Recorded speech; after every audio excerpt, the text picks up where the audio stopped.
vibrant in every atom. O hidden light, shining in every creature. O hidden love, embracing all in oneness. May each who feels himself as one with thee know he is also one with every other. Om Bhur Svah. Om Tatsaviturvarenyam Bhargo Devasya Dhimahi Dhiyo Yo Nah Prachodayat. Om Bhur Svah. Om Tatsaviturvarenyam Bhargo Devasya Dhimahi Dhiyo Yo Nah Prachodayat. Om Bhur Svah. Om Tatsaviturvarenyam Bhargo Devasya Dhimahi Dhiyo Yo Nah Prachodayat. Om Shanti Shanti Shanti. Asato Ma Sadgamaya Tamaso Ma Jyotirgamaya Mrityorma Amritangamaya. Om Shanti Shanti Shanti.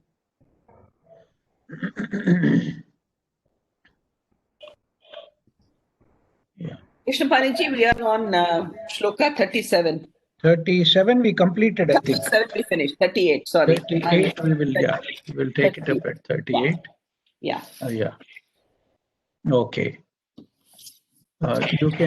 You can mute yourself also, Binaji. Right, thank you.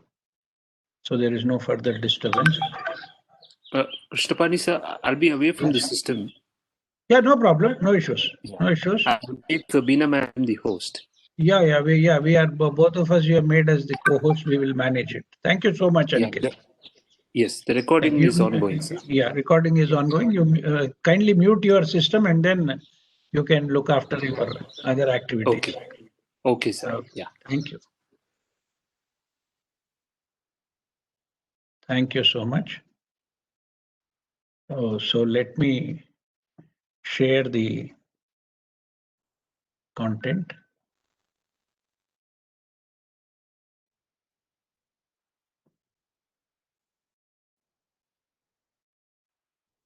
We are on verse number 38.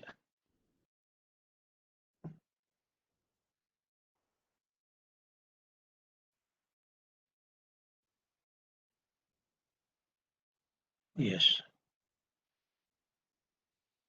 Viviktadesha asino virago vijitendriyaha bhavayed ekamatmanam tamanantam ananyadhihi. Sitting in a solitary place, freeing the mind from desires and controlling the senses, meditate with unswerving attention on the infinite Atman, which is one without a second. Now, as we have seen last time, we are progressively trying to understand the true nature of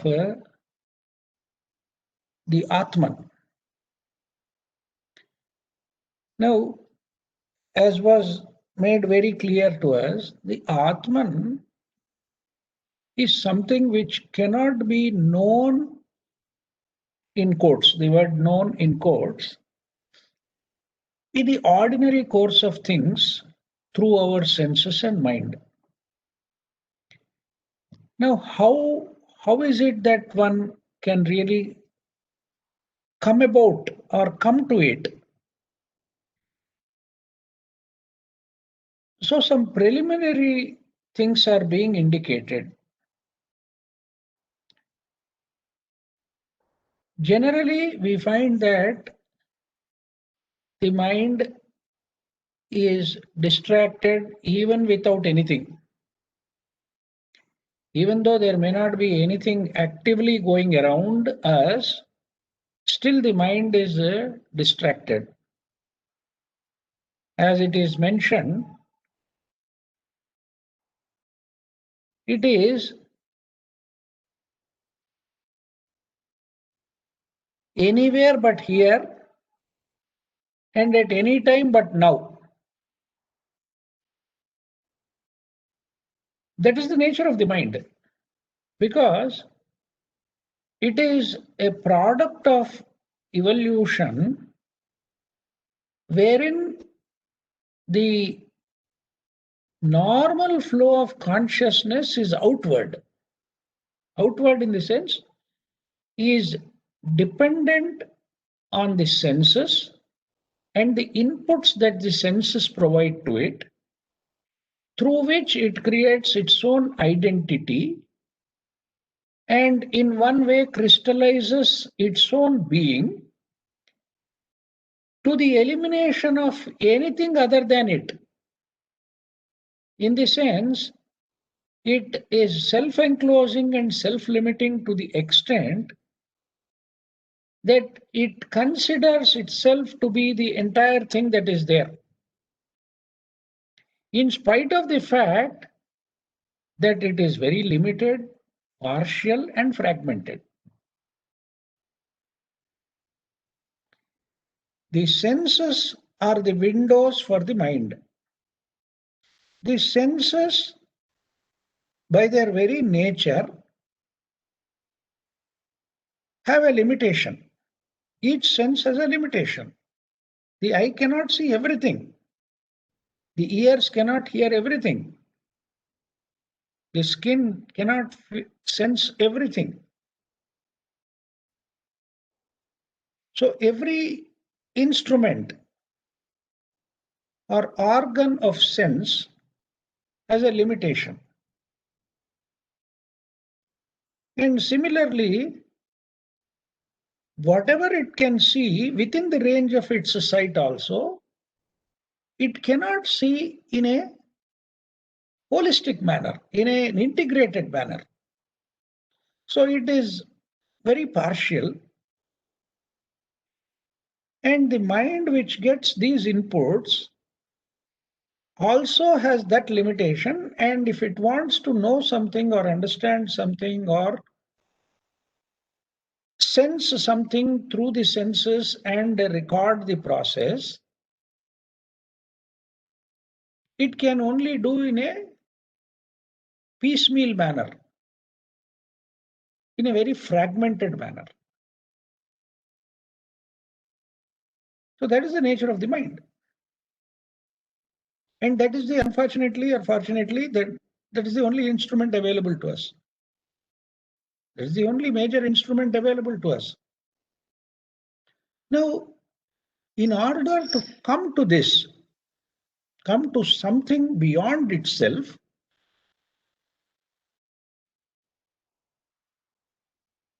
an initial inkling should be there that this is not all. The mind should recognize that this is not all. There is something which I am unable to grasp. Unless you come to this kind of an understanding, the avenues or the vistas to visualize or perceive something beyond itself becomes very, very difficult. So the mind has to come to an understanding of its own limitation, of its own constraints, of its own actions, which are invariably leading to contradiction and conflict.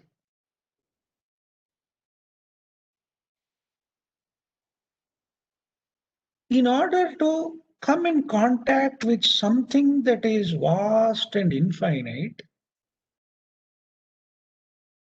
one needs to create a space around oneself. That is exactly what it means to say Vivikta Desha Asinaha. Vivikta Desha means something which is exclusive, something which is separate from everything. A place where there is a solitude, initially to say to the extent that there are not too many people around. First of all,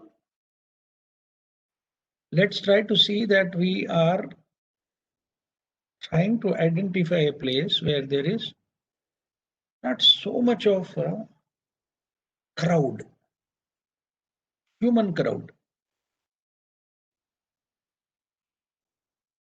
So one needs to find a place there. Vivikta Desha. And this idea is drawn by the Prakarana Granthas from the Bhagavad Gita. The Bhagavad Gita, verse number 52 of chapter 18, says the same thing. Vivikta sevi lagvashi yatavakkaya manasaha jhana yoga paro nityam vairagyam samupashritaha. The idea of vairagya, chitendriya, vivikta sevi,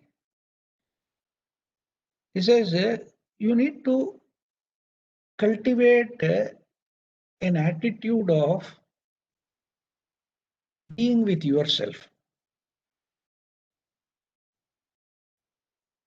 Mostly people are either disinclined to be with themselves, or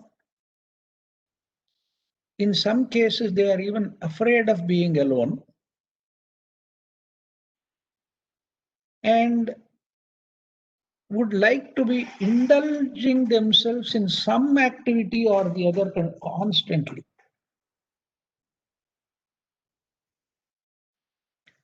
That is where the mind becomes more and more self-limiting and self-enclosing.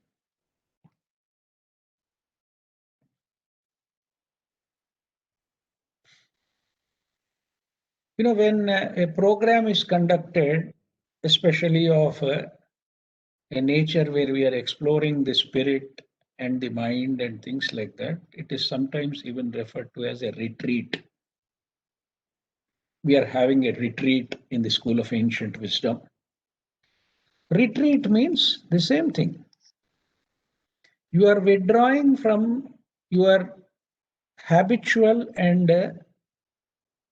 daily activities, you are withdrawing from them and trying to find a space outside and inside both. So that is Vivikta Desha Asinaha. You find a solitary place. Go for a walk into a forest, into the woods,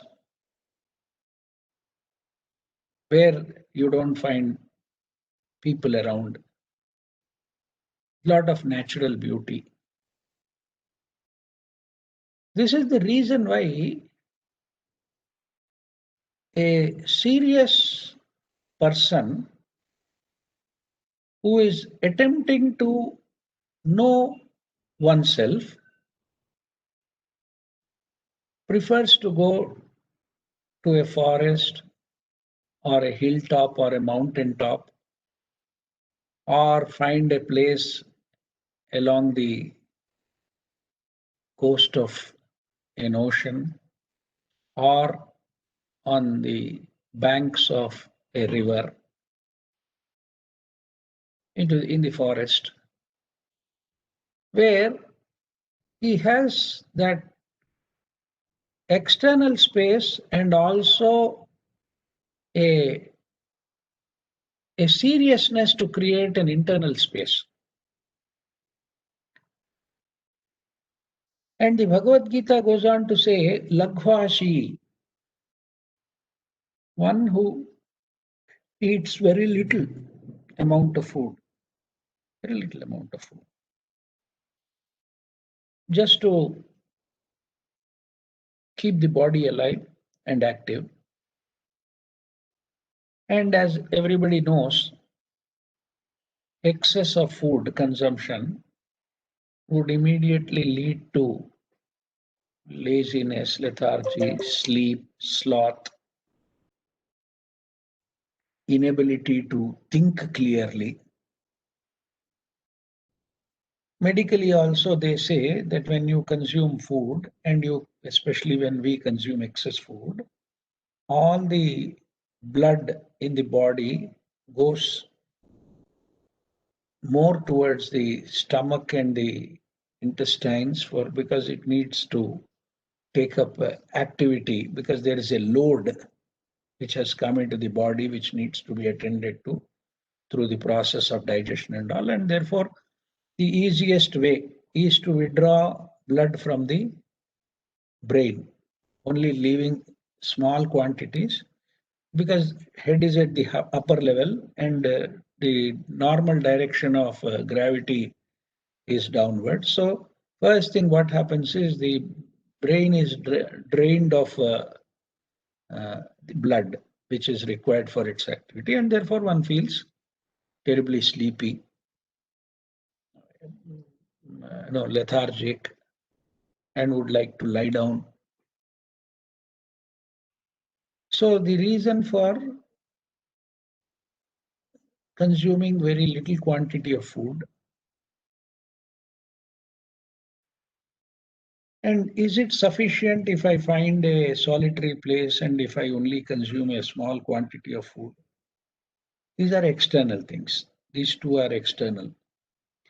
What more is required is a sense of detachment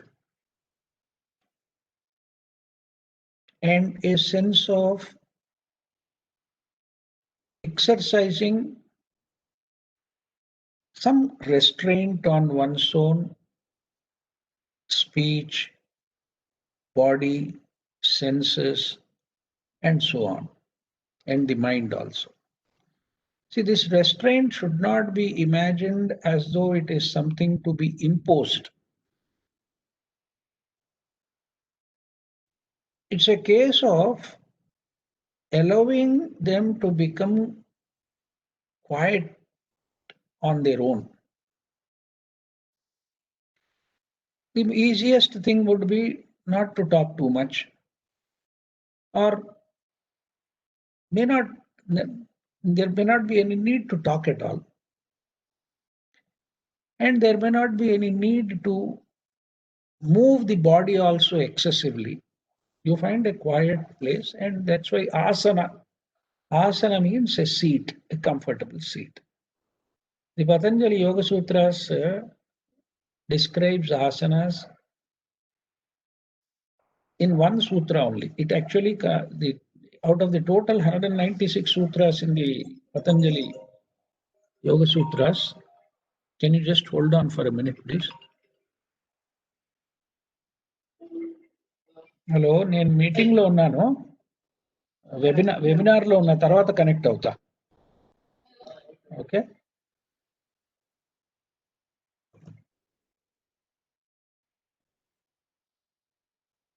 So you see,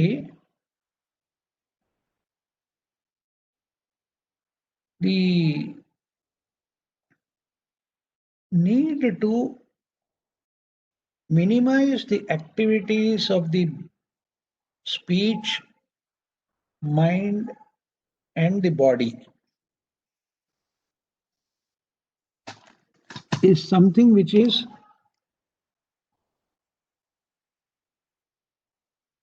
very important. Here the terms used may appear to be as though lot of restraint and winning over and controlling, conquering and dominating. All these words are somehow misleading. Don't think in terms of dominating or controlling or conquering or subjugating or subduing, because all these terms convey a negative meaning, and a meaning which has a kind of aggression in them, as though you are using a lot of force and energy to put them down. That will be a kind of counterproductive activity. What needs to be done is, when you are in a solitary place, you can also be in a state of quietude without the necessity to talk or without the necessity to move the body too much. As I said, the Patanjali Yoga Sutras defines asanam or posture very beautifully and very simply as sthira sukham asanam. Sthira means stable, sukha means comfortable here. So any posture which is stable and comfortable is what is advised. That's all. The only condition that is normally imposed is to see that the spinal cord is erect. One cannot say that the most stable and comfortable position is to lie down on the bed. That's the most stable and comfortable position for me. That's not for what is meant by the definition of asana. The idea is to see that if you are in a particular position with your spinal cord erect, you should be in a comfortable position and continue to be in that state for a reasonable amount of time without fidgeting, without twisting and turning and unnecessary movements. And another important point is a sense of detachment. That means there should not be any great amount of agitation in the process of thoughts or the expression of feelings and emotions, whereby one is consumed by those emotions and thoughts. If I am sitting in a solitary place and suddenly I get an urge, some desire comes in me which is strong and powerful and wants some kind of satisfaction immediately, then it also means that there is some, unpreparedness to enjoy that quietude. That's what is meant by viraga. Freeing the mind from desires does not mean that you throw them away or you push them away or do something. Not allow it to come to some kind of a bubbling point or agitation or, leading to some passion which seeks immediate fulfillment. You can be detached with so many things. Progressively, as you observe, as the mind observes itself, it can see what kind of mischief the thoughts and emotions can play. This is what is meant by viraga and vijitendriya. Unfortunately, or maybe the verbatim translation of this would actually mean freeing the mind from desires and controlling the senses. But I don't want to use those terms. It's more a question of being with oneself, who happens to be your best friend, the closest friend, who knows everything about you. Who is that? It is my own self. So I should be very comfortable in and within myself. In and with myself, I should be very comfortable. This is a very important prerequisite for any sadhana, for any kind of serious engagement in self-knowledge. or I would say realizing one's own self or the true nature of one's own self, if that is my serious engagement, then the first thing required is I should be very comfortable with my speech, body, and mind. That's what the Bhagavad Gita in this 1852, verse number 52 of the 18th chapter, which I have read, Yata Vakkaya Manasaha.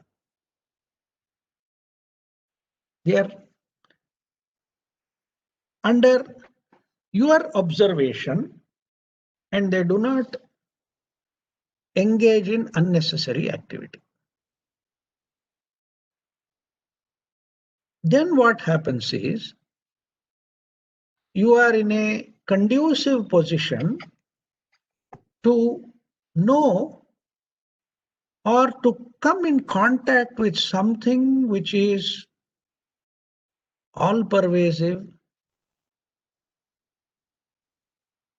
infinite, and what one can call as the true self. This requires a form of meditation which is mindful and attentive, without allowing any form of dominance of the sense of I. See, generally when one is in a solitude, in a state of solitude or in a solitary place, the sense of I will normally become to a great extent dormant, whereby it does not come up again and again to reassert and re-emphasize its own presence. Yes, I am there, I am there. Then normally what happens is when you are in a company, when you are attending a party, when you are attending some kind of a function or some conference where there are so many important people, we can notice that our attitude, our behavior, everything changes depending on whom we are associating ourselves with whom we are talking, and who are all the most important and very important persons coming there. So we become tremendously self-conscious in such situations. So we cannot transplant that kind of an attitude, which is an artificially contrived attitude in a group, even when we are alone. You know that the English saying of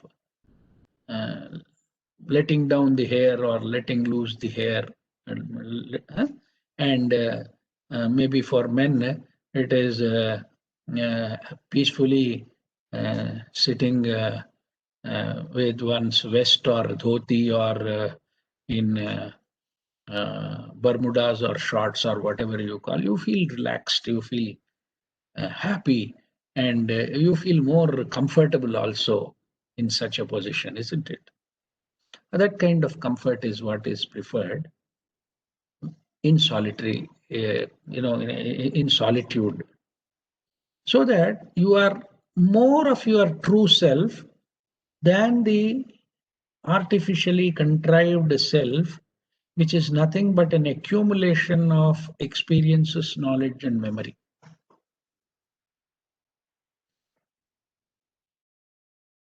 Coming to again what I mentioned, the Patanjali Yoga Sutras very beautifully translates or explains the term asana as sthira and sukha, stable and comfortable.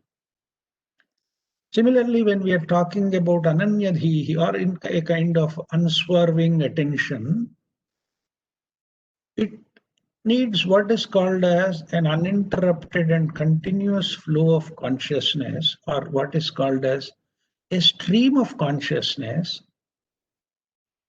in which you are able to perceive the vastness of things.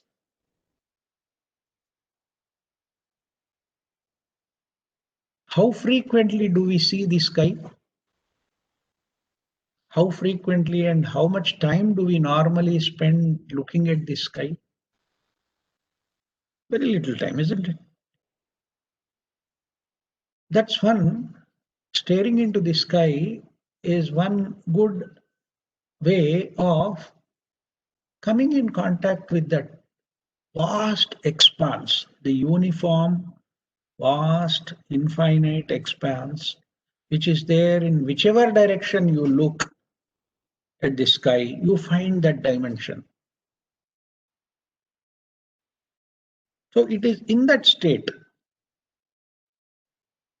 one comes in contact, truly in contact with one's own self, one's own being. Because the Atman is Ananta. By definition, the self is infinite. So such an attitude is what is required to come into contact with, as I said, that vastness. Normally, if we examine our own daily life, it is so confined, it is so narrowed down, it is so much constricted and restricted by so many factors around us. By the people, by the things, by the situations, by the interaction with petty things, they occupy most of our time and energy. They consume all the energy, they occupy most of the time we spend. So it is important to retrieve or withdraw from these things and retreat, have a kind of a retreat, which is a very, not I would not say desirable, but it is something which is very important for us. If what happens is we are so culturally and socially trained to brush away these things. For example, if I'm with myself and relaxing and staring at the sky and spending some time in solitude, and suddenly some friend or somebody comes and disturbs you and said, "What are you doing?" The first response would be, "Nothing, I'm not doing anything." Conveying a meaning and a sense that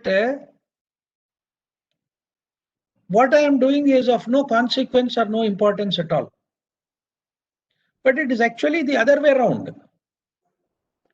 Spending this time in solitude and watching the birds and the trees and the sky and everything around us with a kind of freshness should immediately make it evident to you that this is the most important time which you are spending. Don't say, "I'm not doing anything, idling away. Yeah, nothing, I'm just relaxing," kind of thing. That would be a one minute, please.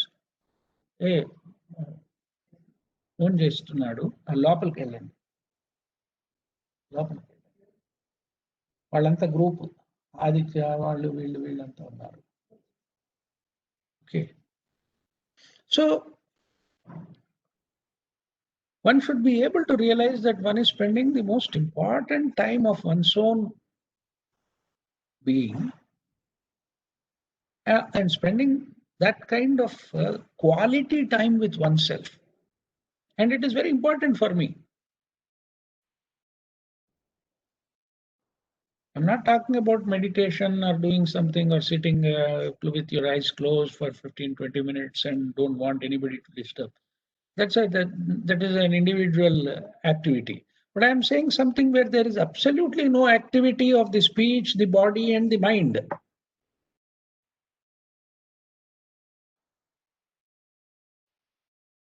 Allowing that space to be created within and around, and coming into being with that immensity, coming in contact with that which is sacred, which is very sacred. That is what is important for us. And it is in that sense this verse has to be understood. It is in that sense why we need to come to that understanding. I see some chat here. Ramchandranji, being in solitude, as said, is blissful so long we are in this environment. Mind becomes calm, light, and very sensitive. This state, when comes back to the real world, get affected even for disturbances which is normal course and manageable. See, Ramchandranji, there are two dimensions to it. One is, as you rightly said, if I am in a very quiet state and enjoying a very peaceful environment, if you are shifting from there into your normal daily, one's own normal routine, and you suddenly accost huge, loud music, loud sounds, and huge disturbances and all, there is you get disturbed by it, you are seriously affected by it. That is something which normally happens. But sensitivity does not mean that you are very vulnerable. Sensitivity is different and being vulnerable is different. Sensitivity means that your senses and your mind are tremendously alert and are functioning to their full capacity, and at the same time undisturbed by anything that happens outside you. I'm not talking about something which one can say is easy. One gets terribly disturbed. That is true. It happens. Once you are transported from one place or one environment where you find peace, calm, and quietude externally, and you're put in the middle of the traffic in Bangalore or Hyderabad or wherever it is, because all these places are crowded, you are bound to get disturbed. But bringing in Krishnamurti, Yadu Krishnamurti, he says, become attentive to this disturbance also. Become attentive to the noise. Become attentive to the inattention also. Then that reflects a true kind of sensitivity. That is what is important. So it is something which is attitudinal in the sense as what do I bring along with me wherever I am. Wherever I am. Krishnapani-ji? Yes, please. So it's very similar to, say, anger or anything like that. So when Yes. you said become attentive to that, a disturbance, or become attentive to that, you are not becoming that disturbance. Yes. Right? You're So not becoming that. In fact, what is happening is you are able to observe that disturbance with a great amount of clarity. Right. So there's the watcher, and then there is that whole disturbance. Yes. So Yes. there's some peace in that too. Yes. So I'm only trying to highlight one important point. Yeah. That don't become touchy. Mm. Don't become irritable Mm. when you are in an environment which is not conducive to you.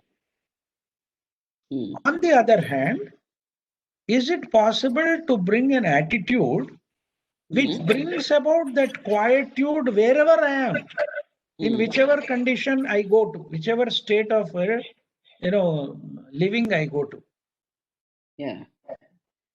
So that is what is being sensitive. Correct. That is what we call as being sensitive to it. So I hope Ramchandranji has understood it. As you rightly said, Ramchandranji, initially there is a problem.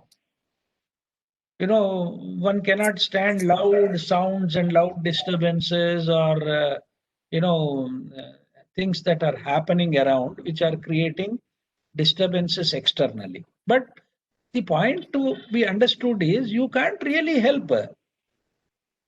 See, if I go to a flea market or if I go to some vegetable market, the vegetable market will be that like that only.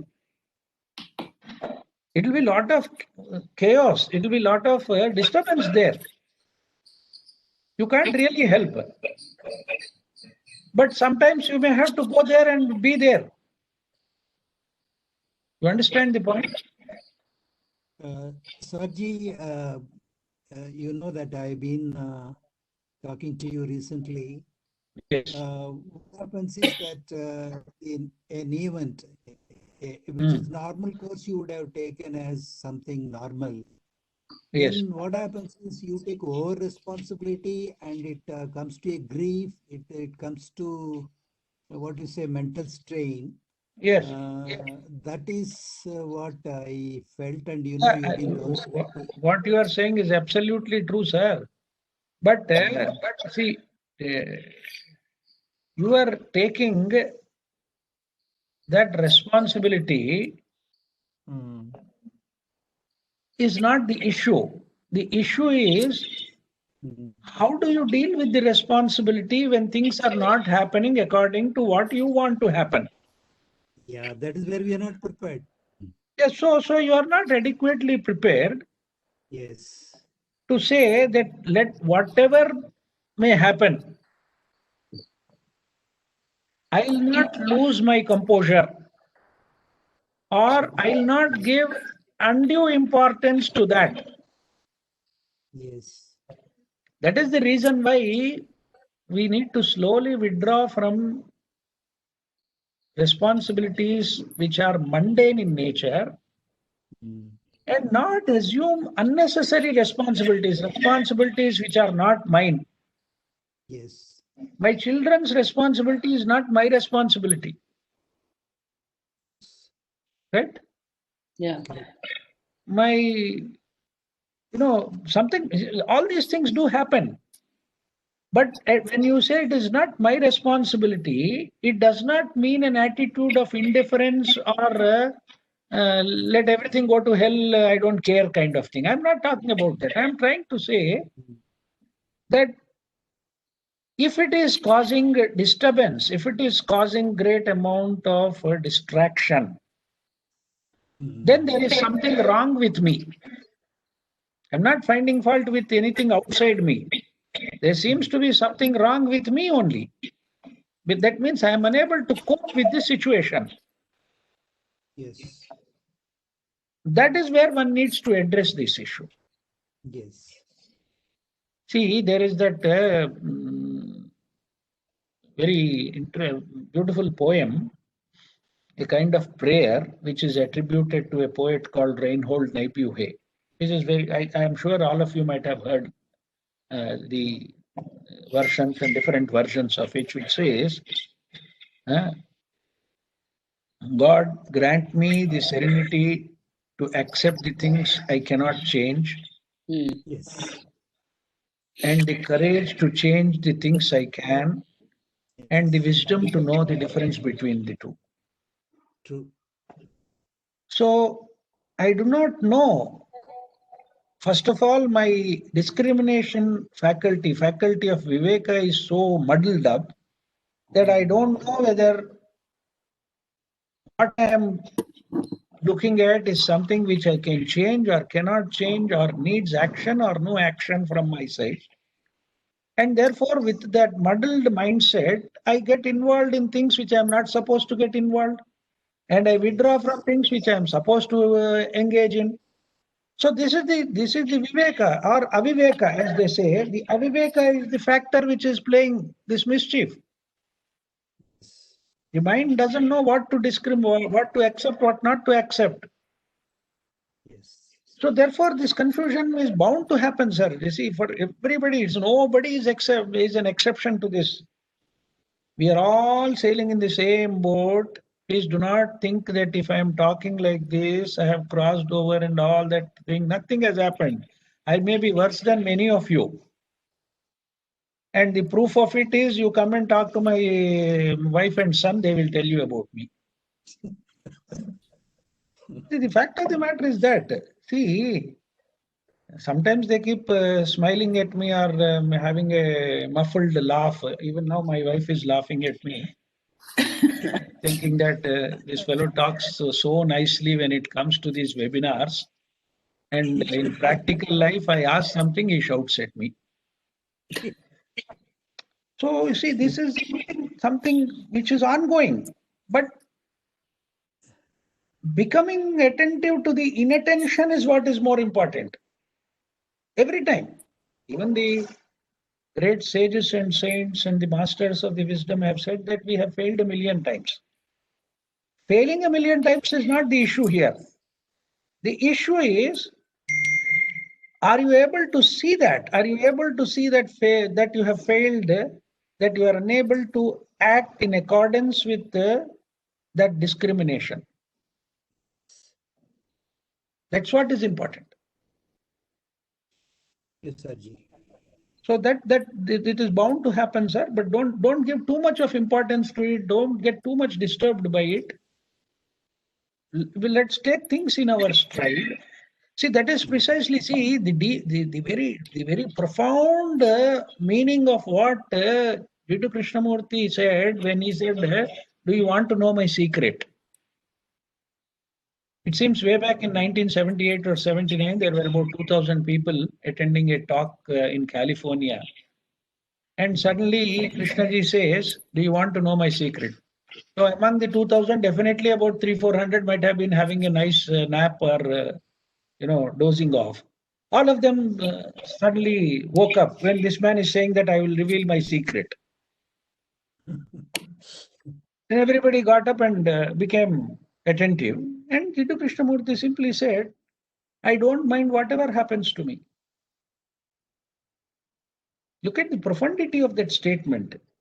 Absolutely undisturbed by anything that may happen in any manner whatsoever. It's not an easy thing. We are disturbed by small things, small incidents, small events, because it is the untrained mind. It is that untrained or wild emotions which act upon us as though they are external to us. They're not external to us. They are very much a part of our being. We have given them a free rein,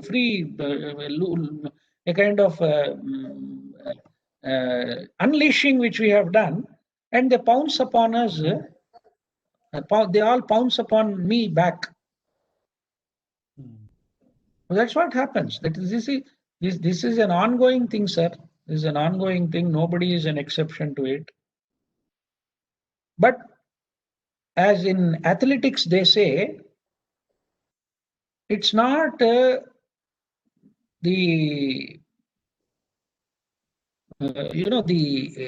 vigorous activity you do. How fast can you come back to normalcy is one of the tests that is made actually especially with regard to heartbeat. Now, if you're doing some vigorous exercise and you're doing jogging and running and all that, what happens? The normal heartbeat becomes double. Yes. If it's beating at 70 or 72, it becomes 150. Now, becoming 150 is not the point. The moment you stop, within how many seconds or how many minutes is it coming back to normalcy? Yes. That's what that is the that's an I'm told that's an important indicator about the true health and what do you call as the stamina of the athlete. How truly healthy and how much real stamina is there in that athlete. One of the measures is this: how fast do you come back to normalcy? Exactly the same thing applies to us from if we take the mind as the instrument instead of the body for an athlete. So it's a question of a spiritual practice also, where you may get disturbed 100 times, but the fact is, how fast are you able to regain composure? If something happens in one's own life, that incident should not spoil the whole day or the next day, and for the next 3-4 days you have problem with it. Then there is something seriously wrong. Yes. Something has happened. Are you able to come back maybe within a few minutes or half an hour or an hour or 2 hours, and are you back to normal? See, that is what is important. Because such things are difficult initially, that is the reason why they suggest that you find a solitary place, go and sit calmly, go and sit in a place where you are not bombarded by advertisements and TV and WhatsApp and whatnot. See, it's not only what's happened, but it's also what doesn't happen also troubles us. So you see, being away from this bombardment initially is required, but how long can you do that? You are in the thick of things, so you're bound to be disturbed at any time. Are you able to come back to that normalcy fast? That's what is important from our perspective. You understand the point? No, in this context, Krishnapani sir, Yeah. Sir. I was just remembering, can you please elaborate on what Patanjali means by uninterrupted practice? No? Yeah. See, Switching over, spreading over several lifetimes. yeah. See, abhyasa. Abhyasa is practice by normal translation. It means a kind of integrated effort to be made, whereby it becomes natural. You see, initially I may have to put effort, but later on it should become natural to me. And he says 3 things are important. Dirghakala. It should be for a long duration. Long duration here, the commentators have said that it is something which should be spread over lives. Long duration does not mean 1 day, 2 days, 1 week, 10 days or 1 month or so. It is for years and years and may have to be carried on for lives. Then second is Nairantarya, uninterrupted. That means it can't be on and off, on and off, off and on kind of thing. It should be uninterrupted. And when it comes to dhyana, when it comes to meditation or the flow of the stream of consciousness, Adi Shankara gives the beautiful, worldly illustration of the flow of oil. Oil, has a viscosity. It doesn't fall like water in jerks and this thing. There's a continuity in it. When you pour oil, it is a continuous stream. Tailadharavat. Tailadhara. They call it as Tailadhara, the fall or flow of oil. So that should be the nature of the stream of consciousness. And the third thing from the point of view of Abhyasa, which Patanjali says, is Satkara Bhava. A kind of an attitude of reverence. great respect and dedication and that sacredness. That's a very important element because you are practicing something or you are trying to come in contact with something which is within you. See, the beauty of all subjective practices or subjective observations is that you need to have that tremendous sense of seriousness, reverence, dedication, and sacredness. One can be a very good, excellent scientist or an excellent artist, but personally may be a very disturbed man, and he may have some quirks of his own character or trait which do not seriously impair his skill or his knowledge or his scientific talent or anything. But that doesn't, you can't translate that when you're talking about something spiritual, something which is very much subjective in nature. When it is subjective, this sense of sacredness has to be there.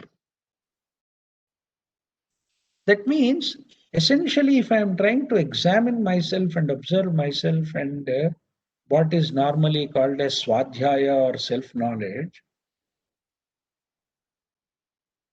I cannot be a terribly cruel person, a terribly disturbed person, and yet try to come to it. It can't be, because that itself becomes a barrier.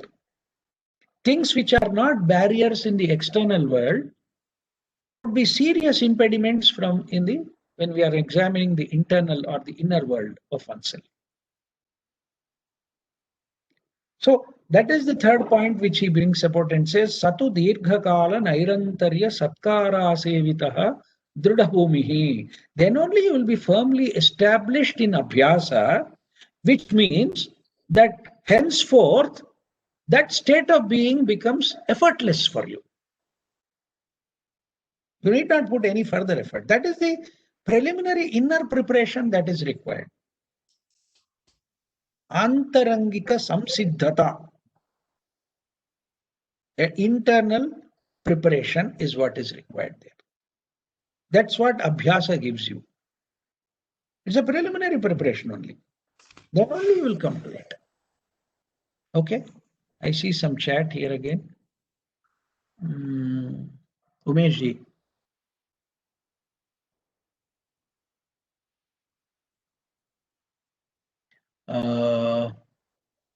Hari Om, we are in the state of pure being, dhyana, when we know, feel nothing through all our five senses and mind. Absolutely. See, when the senses and the mind become dormant or inactive, then you come into a state of being which is indescribable, which is something totally out of the world.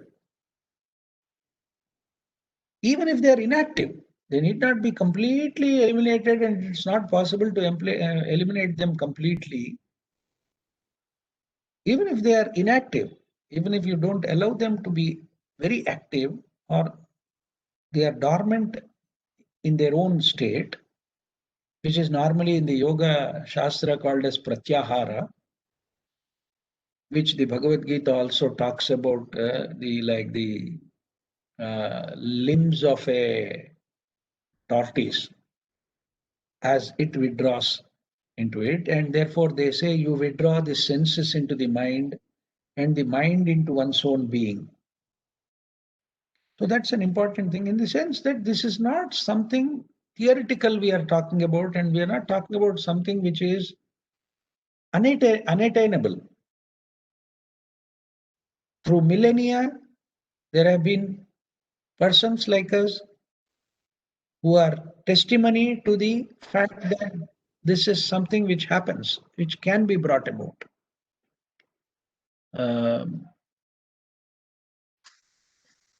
Sheikh Sanawar Bashaji gratefully acknowledged the repetitive emphatic explanation helps in embedding this awareness, not mere listening. Yeah, the purpose is that, sir. See, normally, that's why I'm not going beyond one or two verses. I'm not going beyond one or two verses because it's not our intention is not to somehow finish Atma Bodha. Because Atma Bodha is awareness of one's own self, awareness of one's own reality cannot come to an end. It has, in fact, not yet really begun. So it's not that's the reason why I go very slowly. And what I am trying to emphasize in all these things, Dr. Sana, is that you need to allow the intuition to function. Allow the intuition to function and become aware of it. That's why the very title I have given is Atma Bodha, an intuitive appreciation. And I am really fond of, as you rightly said, some people may get vexed with me, but I am fond of repeating. And fond of repeating in the sense I am repeating it to myself so that it gets embedded in my consciousness also. So we are all in the same learning process. Yes, Umeshji. Sir, whatever that I expressed was something that I experienced, and I got to know that I experienced it when it is over. Yesterday, as per my routine, I was walking and it was a riverside. And after my walk, I had a little rest. I was sitting. And in front of me, there were these white pigeons. They were playful. And I was watching them. And while watching them, I completely lost my surrounding. Wonderful. And of course, it lasted only for a few seconds or probably few minutes. Doesn't matter.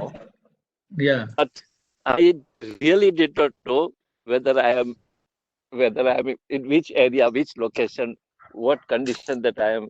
Absolutely no awareness of anything. Just watching those two birds. That's all it was. Yeah, that's what is required. Yes. So, something wonderful. It was not a part of meditation or any Yes. Any intention of doing anything. It just happened. Sir, that's the reason why I connect it with what Jiddu Krishnamurti used to say, that meditation is when the meditator is not. That's true. That's meditation is when the meditator is not. The meditator is the mind, sir. That's true. So when the mind is there, it's fond of interfering. It's always fond of interfering with everything and anything.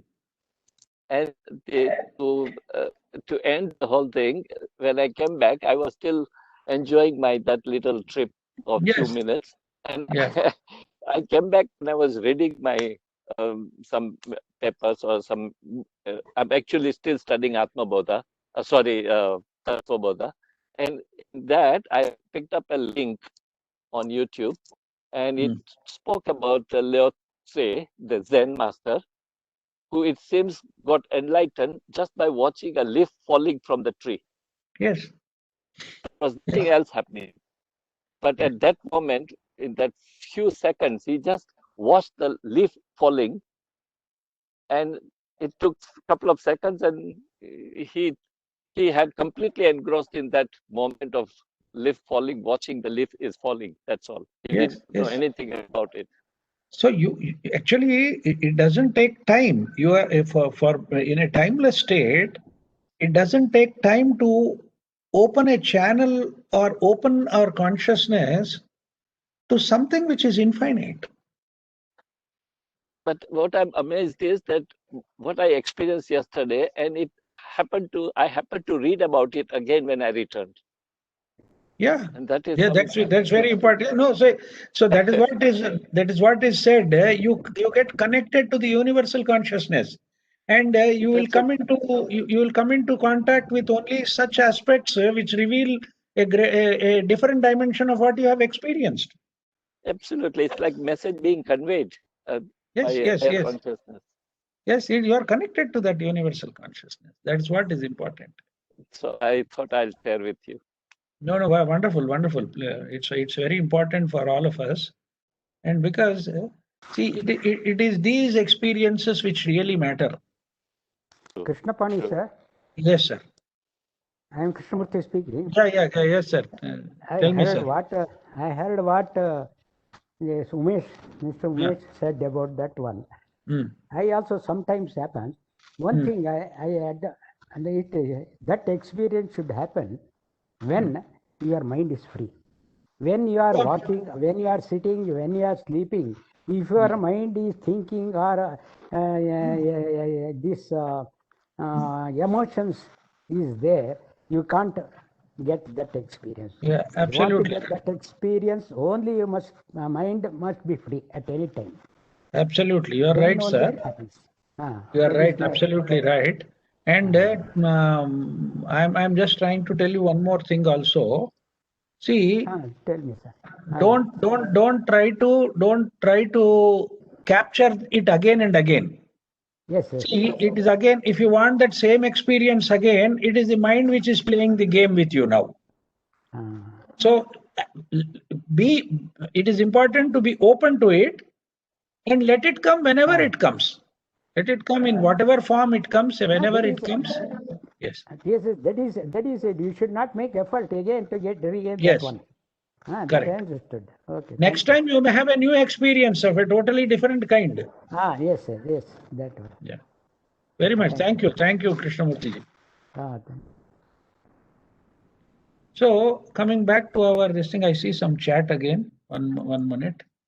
Gulu Advani ji, your fondness for repeating is very necessary for fully and permanently understanding. Thank you. Yes, sir. Thank you for sharing that, because sometimes I feel that I am overemphasizing or people get vexed by saying that you're going on saying the same thing again and again. As I said, it's more for me than for you. I'm repeating it. It is for us also, I think, Mr. Krishnamurthy. Thank you so much, sir. Thank you. It is 11:10. Beena ji? Krishnapani ji? Yes. Yeah. So when you say an intuitive appreciation, when you call it, so it's like in Hindi I can say it like bodh hai, par koi tarah ka vikar nahi aata hai. Absolutely right. So whether good or bad. Vikara is a mental phenomenon. Vikara means modification. Essentially modification. And So bodha bodha is awareness. Awareness aspect. Yes, that's what there. Ramchandranji, it is true with me also. My skull is also very thick. So I repeat to myself, and the repetition is something which is important for everybody. So don't think that you are something unique or exclusive with having a thick mind. I have a thicker mind. Okay, so that's so it's already 11:11 now. Shall we? Yes. Hello, Krishnapani ji. Yes, sir. I am going through all this online lecture for so many months. Anyway, Krishnapani sir. I have missing something. Because you have completely cut off my bhajan. That I am missing. No. We are going to meet physically from next month onwards. Possibly, we are working on that also. Janakiramji, you were saying something. Trying to say is it should not become like Vyasa and Ganesha. It should not become like Vyasa and Ganesha. Hello? Not become like Vyasa, and we cannot match it like Ganesha, no. No. Better you repeat. That's what I meant. Yeah. No, even in the case of the story of Vyasa and Ganesha, there are what are called as Vyasa Ghattas in the Mahabharata. See, what happens is, whenever Vyasa wanted, the agreement between Vyasa and Ganesha was, Ganesha said you should not stop. You should not stop and you should recite continuously, then only I'll write it. Then when it came to what do you call, Vyasa, he put a condition that you should not write unless you understand it fully. So both of them agreed on that. So whenever Vyasa needed time to think about the further recitation or the further story of the Mahabharata, he would introduce what is called as a Vyasa Ghatta. He would introduce a complicated thing in between, which Ganesha used to take some time to understand. He should take some time to understand. And in that gap, Vyasa would prepare himself for further recitation so that both of them were meeting their conditions. So there are some very serious, interesting Vyasa Ghattas we can talk about later on. I'll mention some of the Vyasa Ghattas which even Ganesha took some time to understand as to what Vyasa was narrating actually. So that's an interesting thing, Janaki Ramji. Thank you. Mr. Krishnapani, yes, sir. Before you close, I would be happy if you repeat one more thing. That is the quote which you mentioned about change. Do not try to change what you cannot change. Yeah, that is, you can Google it also, sir. Reinhold Niebuhr. He says, God. How do you spell it? R-E-I-N-H-O-L-D.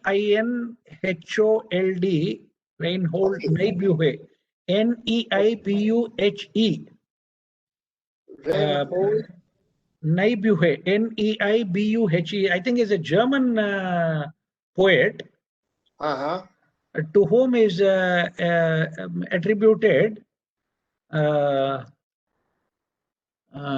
this statement. They call it as Reinhold Niebuhr also, N-I-E-B-U-H-R. H-R, okay. Reinhold Niebuhr, you can see that. Where he had given this, he has recited this prayer, which is called as, God grant me the serenity to accept the things I cannot change, the courage to change the things I can, and the wisdom to know the difference between the two. So you Google Serenity Prayer, the whole prayer comes. Yes, yes. Okay. Serenity Prayer. Serenity Prayer, if you can Google it. Okay, okay. I'll do it. Reinhold Niebuhr, Serenity Prayer, you can say, yeah, Serenity Prayer, it is there. You can. Thank you very much. You will see that, sir. That's a wonderful prayer, which I remember it because my father used to quote it. Oh, wonderful. My father used to quote it, therefore I remember these 3 lines. Very nice. So, thank you so much. Binaji, you can proceed to close the session. Sajani ji is here, but before that, we just wanted to ask a few of you who don't attend the Bhagavad Gita session, is that okay? Would you like to actually come physically to the school? At what point will you be ready to come to the school? We are actually thinking of meeting physically after 15th of February. Not something rigid. It could be the second half of February or the first half of March also. It doesn't matter. But we need to tell Ravi Gerard about it and make arrangements. If some of you are game for it, willing to attend a program physically in the School of Ancient Wisdom, we would very much like to conduct it. And we are trying to restrict it to anywhere between 20 and 30. Because I am told the school is now allotting only single rooms, single occupancy. Because of as a protocol against this spread of this pandemic. So we may not be able to take, generally they are not more than 20 or 25 people. And it should not clash with some other program in the school. Yeah. So that is the general thing. That is number 1. Number 2, I was also thinking about, instead of a weekend program, if it's convenient and you are free, can we make it a 4-day or a 5-day program, which will not be intensive, in the sense we want to make it more leisurely. one session in the forenoon, one session in the afternoon, and one open session for 1 hour before dinner. So the typical timings which I was thinking would be between 10 and 12 in the forenoon, and 3 and 5 in the afternoon. And between 7 and 8, just before dinner, we have the open session, which we have been having earlier also. And one more suggestion that was given is, can we take up these Shanti Mantras and Mahavakyas? So a weekend will be included, like we can have it on Thursday, Friday, Saturday, Sunday, Monday kind of thing, or Friday, Saturday, Sunday, Monday. It's all consensus. It's all your consensus. If you want, however, the participants in whichever form if they're comfortable with it, we can have. You're longing for the retreat for quite some time, Sarji. Okay. So you are okay with Ramchandranji, you are okay with... Absolutely okay. And a single room avoids snoring. Vijayalakshmi Magalji will make it 4 days, or even that doesn't matter, you can attend for 2 days. Vijayalakshmi ji, don't get too much bogged with... we have been all stuck in our homes for the past several months, isn't it? Yeah. So yeah, please let's make it. You can join in between. You can come for 3 days or 2 days or whichever is convenient to you. But you have started working seriously. Okay. It doesn't matter. Anybody else? Others are comfortable with it? Janaki Ramji. I'm comfortable. Right, sir. Right, sir. So, Suman Goenka ji. Okay with you? Weekends are okay. Weekends are okay. Weekdays are difficult. Okay.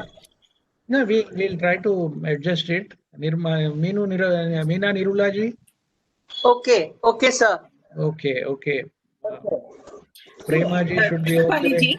We can phase it in such a way that what we do on the weekend is like a course on itself. So whoever can attend on the weekend attends, and then we can do additionally a few days with maybe a different topic or whatever we do, so that at least, so we can do that. We can structure it like that. Sunita ji is suggesting 3 days. 3 days. It's all. Let us work out whichever is the best combination. I have no problems. I have no issues. We will try to make it a 3-day program instead of a 5-day. Could be if you feel 5 days is long. But now I wanted to make it 5 days only for the purpose of making it more relaxed. Earlier, it was very tight. It used to start at 9:30 to 11, 11:30 to 1. Then 2:30 to 4 and 4:30 to 6. And then we used to have a very tight schedule of 6 to 7 hours thing. I wanted to reduce it to 4 hours or 5 hours. I have one clarification. Yes, sir. Intention is not to offend anybody. But just to express my mind and opinion. Please. With all due respect, we are now learning Atma Bodha. This is going to continue for how long? Another at least a few months. At least a couple of months. In the meanwhile, we want to learn Shanti Mantra, we want to learn Mahavakya. I am not very clear. And in the context of what Arjun Bahadur had posted also, there is an overload of input. So whoever wants that overload can attend. I will not be, Malati will not be attending. No problem, sir. No, it's not compulsory. See, the purpose is more than the Mahavakyas and other things. The purpose is coming together in the school of ancient wisdom after 1 year. That is the purpose.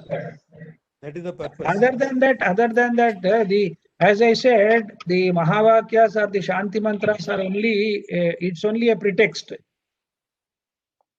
The context is to come together and be together. So we are don't be under the impression that we are going to teach something. But pandemic is not the period to socialize, so we will keep away. Thank you. No, that's okay. Fine. No problem. But because the school is opening up, they have also invited, and they already told me 2 months back, I think they started conducting some programs. There's Yeah. no compulsion, but if at all it is convenient, and that's why I said whether it is in February or March or whatever it is, so many other factors, things have to be considered, and a decision has to be taken by the organizers. So let us see how it evolves and see how best we can do it. Yeah. That's how we'll do it. Okay, no issues. Let's No get, issues. let's get going, Sarji. I think you have to break that long silence. Yeah. I think we should get back to each other. You know, a warm hug with Veena, I missed a lot. Yes. That is true. That we still can't do for some time. I remember Premaji and hugging trees. Commander Nirmalji and Premaji used to regularly come and hug the trees. That's a good experience in the School of Ancient Wisdom. There are so many beautiful places. And Janaki Ramji himself posted at one time that if we are able to increase our vibration. Thank you, Premaji. I remember Janaki Ramji saying that we should vibrate at a higher frequency so that the virus doesn't affect us. So that's an opportunity for vibrating at a higher frequency of 25. Plus, whenever I go out, I put a white light around me and walk. That is good. That's good. So, shall we close now? Yes. Sajini ji? Yeah. Yes. I'm here. Yes. We'll do the Loka Samasta. Just a minute. Okay. Okay. I don't know why my video is not starting. No, it's okay. I think audio is clear. Yeah, audio is very clear. Could be. So thank you so much, Mr. Krishnapani, for your enlightening explanations.